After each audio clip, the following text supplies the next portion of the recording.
Vamos a ver, como mujer, como parlamentaria de Comunidad Ciudadana, ¿qué lectura hace de esta apertura de la Ley 348?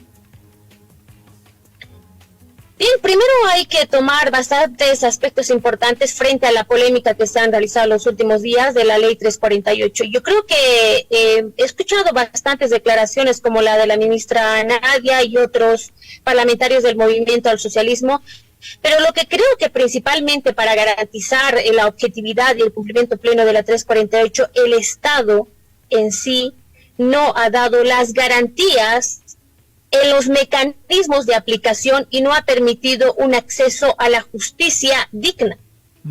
O sea, partiendo de ahí, o sea, podemos hacer cualquier modificación, podemos mejorar la ley, podemos hacer un sinfín de modificaciones.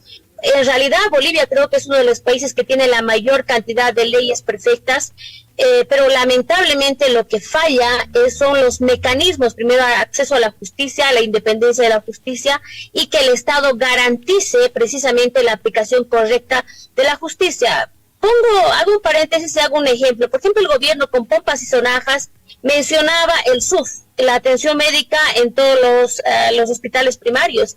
Pero si tú vas a un hospital, no hay medicamentos, no hay doctores, no hay nada. ¿No? Entonces creo que la ciudadanía boliviana y particularmente el colectivo de las mujeres que se han empoderado de esta lucha, creo que lo manifiestan en ese sentido, y no porque seamos feministas ni porque apoyemos a un radicalismo ni a otro, sino que creo que precisamente por el error y por la deficiencia y por la incapacidad que tenemos a los que están administrando el gobierno y la justicia en este momento, tenemos estas críticas y estas deficiencias a lo que es una ley importante, además una reivindicación histórica de la 348, y que lamentablemente ahora está intentando dividir a la sociedad entre hombres y mujeres. Esto realmente es gravísimo y preocupante. ¿Se está instrumentalizando políticamente la ley 348? ¿O es un debate que era necesario en algún momento, Lisa? No, yo creo que el debate de la 348 y en tal como una ley de prevenir a los maltratos hacia las mujeres, creo que es una ley maravillosa cuando se realiza la aplicación correcta. En este caso creo que influyen bastantes factores, como hay algunos principios que no se aplican de manera correcta, la proporcionalidad, la objetividad, por ejemplo, ¿no? O sea, cuando hay por ejemplo, un maltratador, que no justificamos el maltrato desde ningún punto de vista, pero si hay un certificado médico de 2 días, por ejemplo, en este caso el que está administrando justicia tiene que tener un principio de objetividad, ¿no es cierto? Y lamentablemente no pasa eso, y se destruye en muchos casos a lo que es el bien protegido del Estado, que es la familia. O sea, el Estado no proporciona las condiciones para la aplicación correcta. Hay muchos casos que la mujer sufre maltrato, detienen al hombre por el maltrato, lo mandan 6 meses, no hay quien proporcione la alimentación a los hijos, el Estado no proporciona centros de protección y de independencia económica hacia la mujer. Entonces son muchos elementos que el Estado no ha previsto. Aquí es fácil hablar de la aplicación de una ley, y no. Lo que ha pasado en este momento, que lo manejan discursivamente desde el desconocimiento real de la problemática de lo que es el maltrato de género en sí, ¿no? Yo lamento muchísimo que este tema tan sensible, tan delicado para nuestra sociedad, sobre todo para el área rural, que es de donde yo provengo, es tan difícil el acceso a la justicia digna, sigue instrumentalizado para afanes políticos y para afanes discursivos, preocupa muchísimo. Porque recordemos que la ley 348, independientemente de ser una ley necesaria, en muchos aspectos es una recomendación de los organismos internacionales que Bolivia estaba obligado a cumplir. No, más allá de una obligación, tú durante muchos años has luchado contra un Estado secante y absolutamente patriarcal, Estado / sociedad, ¿verdad? Porque no podemos disociar lo uno del otro. Y ante una forma de patriarcado tan tremendamente fuerte, tan tremendamente secante, a la mujer no le quedaba otra que ampararse en una ley que la protegiera ante tantos abusos, y además abusos permanentes.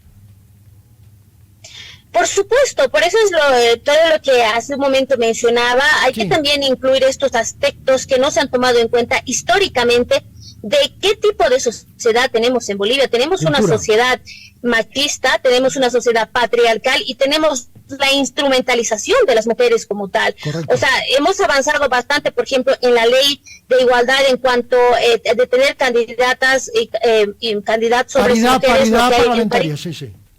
Correcto. La paridad que en otros países como España lo están peleando, pero esto no tiene que ser discursivo y lamentablemente se instrumentaliza a las mujeres y se instrumentaliza esta reivindicación histórica además para las mujeres, ¿no?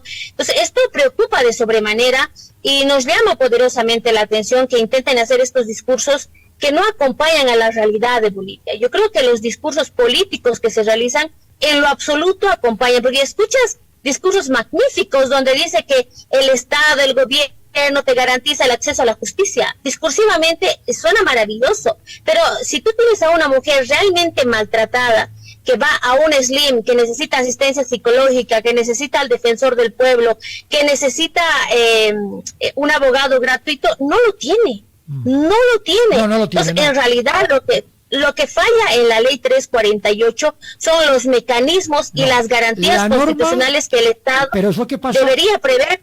Correcto. Y no lo prevé. Diputada, para ir cerrando, 30 segundos. La ley es la ley, la norma está ahí. Que es perfectible, que se puede perfeccionar, sin duda. Ya no se puede recular. Eso sería un retroceso histórico e impresentable para el país, ¿verdad? Eso ya no puede retroceder, pero sí puedes perfeccionarla. Este es un punto. Y lo otro, diputada, que a mí me llama profundamente la atención, es que si tú tienes la ley, también tienes la trampa. Y para que se haga justicia, tú tienes que soltar plata. Desafortunadamente es así. Entonces nos falla un sistema de observancia y aplicación de la ley. Y por eso se necesitan nuevas autoridades judiciales, entre otras cosas, ya yéndonos a una reforma sustancial y profunda de la Administración de Justicia.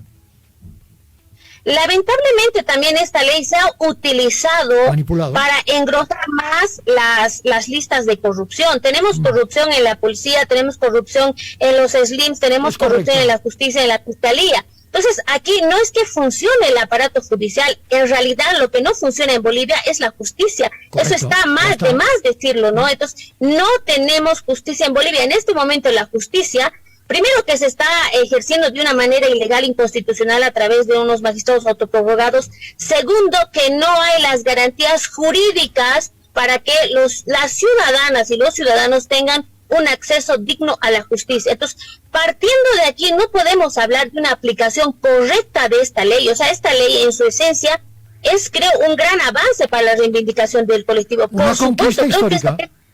Innegable, eso no lo podríamos negar. Pero lo que aquí falla es la instrumentalización política, la negación a que estos mecanismos del Estado no garantizan el acceso digno a la justicia. Si un maltratador tiene plata, tenemos muchos maltratadores que son diputados, tenemos muchos maltratadores que son autoridades. Entonces, ¿cómo podemos hablar de una aplicación correcta de la ley? No, o sea, partiendo de este análisis, no podemos hablar de que la ley 348 es una ley que perjudica a unos a otros. Yo creo que si vamos por ahí estamos muy mal. Tenemos que ir a atacar el fondo del problema. Y el fondo del problema es que tenemos un Estado que no tiene una justicia independiente, que no tiene administradores de justicia probos. Solo por poner un último ejemplo, ahora para ser juez solo necesitas tener 2 años de experiencia profesional. O sea, esto es una barbaridad.